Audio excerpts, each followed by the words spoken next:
So to cut this cape, the first thing you need to do is to mark at least 3 inches, like 3 inches to 2.5 inches before you start drafting. Okay. So after that, I'm going to mark my shoulder measurement divided by 2. My shoulder measurement is 14 divided by 2 is 7.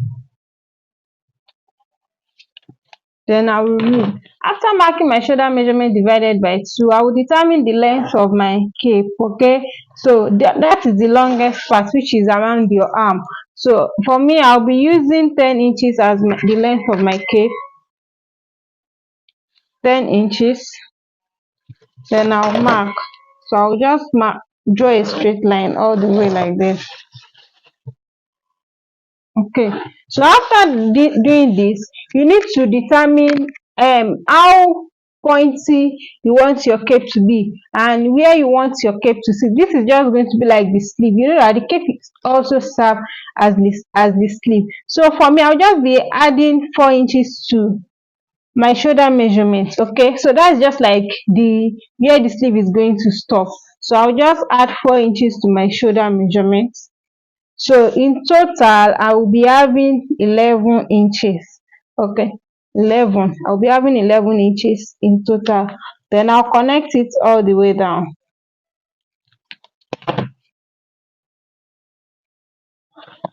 Okay, so after connecting, I'll go ahead and create my neckline.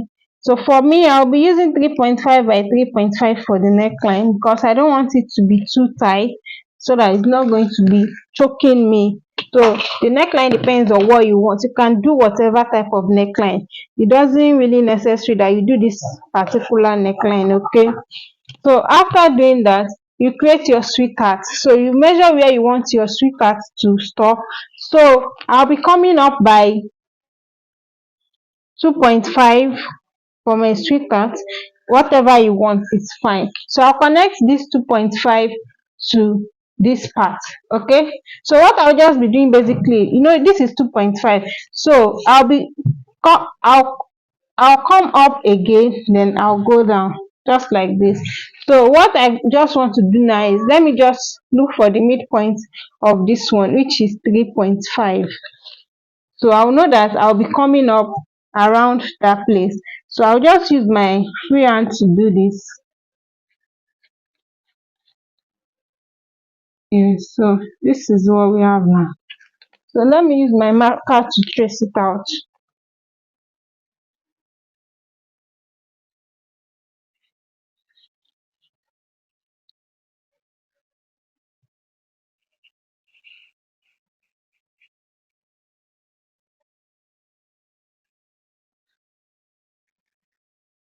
This is what I have now. Now this is our shoulder point, right? Since we already know where our shoulder point stop, so I'll come to the edge here. I'll mark 2 inches upward. You can use 2, you can use 2.5, you can use 1.5. Depends on how pointy you want it to be, but don't use more than 2.5. Okay. So after doing this, so I'll just blend this in to this place like this. You can make use of your free hand to do that, and you can also use your curved ruler as I'm doing here. So let me just use this to blend it. So I'll just blend it in like this, and that's it, guys. Our cape pattern is ready. So let me just highlight it for us so that we can see.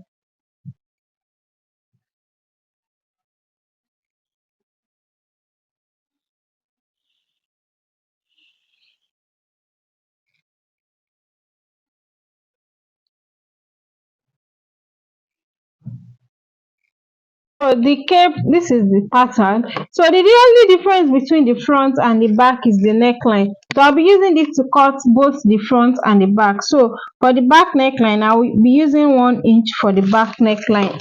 That is the neck depth, you know that. So I'll just connect back to my neck width. So I'll first of all cut out my back um my back piece, and for the back piece is going to be having it's not going to be having a zip. Or you can use a loop to close it up, and you can also use what's it called, your hook and eye, yeah, you can use hook and eye to hold it together. It's not going to have a zip.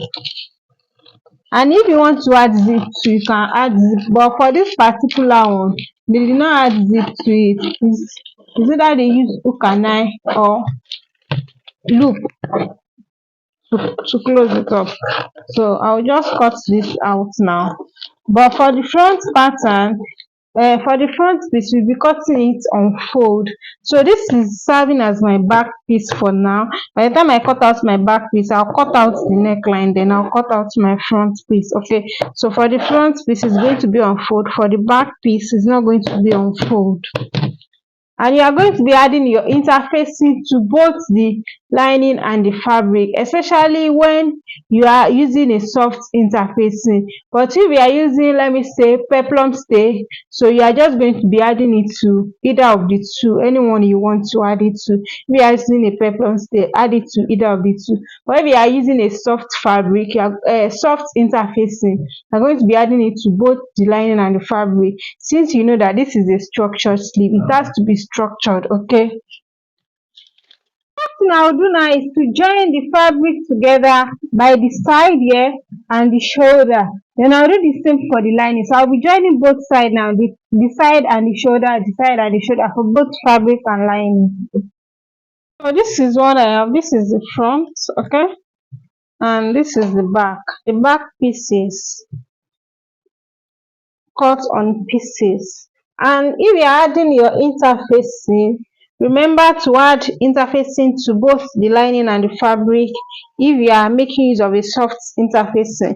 But if you are making use of the collar stay, you can just add it on any of the fabric, either the lining or the main fabric. Okay, so this is it.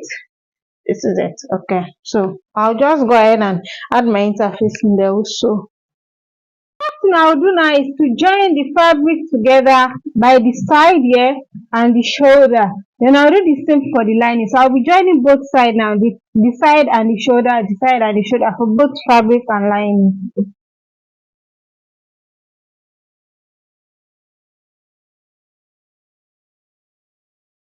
After joining, this is my main fabric. I've gone ahead to turn it in and out, and this is what I did. I make sure I notched it, and at this sharp point here, I cut it. You can see I cut it almost to the seam line. So that is how you do it. But I make sure I reverse it very well there so that it's not going to be losing. So I did the same thing. So I'm going to be turning the lining also. I'll turn the lining, then I'll take my screwdriver. You can use whatever, you can use your loop turner just to push out the sharp edge. That is it. So you push it out, then you turn the fabric and the lining together. After pushing it out, I need to turn my lining and my fabric. So this is my front piece, and this is the front piece for the lining. So I'll place right side facing right side. So I'll make sure I pin them down, then I'll turn it at the down part first before turning the neckline. I'll first of all turn this down part, then I'll go ahead and turn the neckline. You're not going to be turning the back piece, that opening we have at the back. You're not going to be turning that yet. That is where we are going to be using to turn it out in and out. So I'll just pin it all the way round. I'll match those points together like this.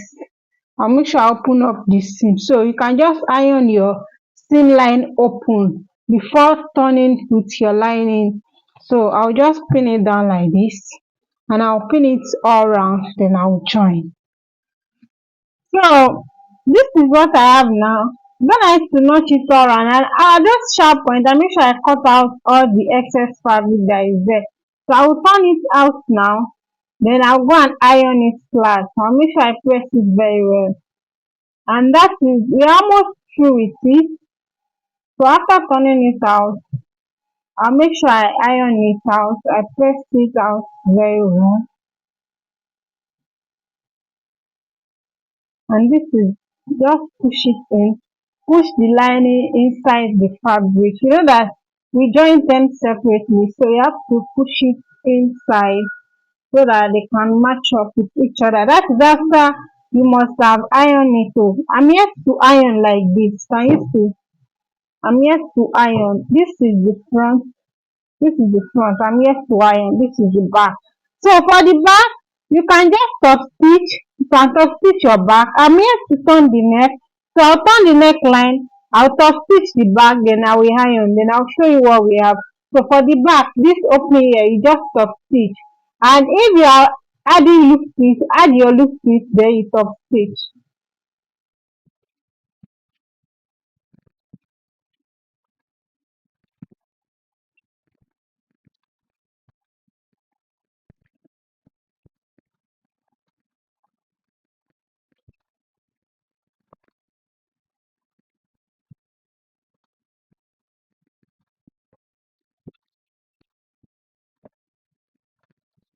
This is what I have after ironing. Can you see how beautiful it is looking? So I'll place it on my mannequin so that I can see. So this is how it's going to look like. Bye.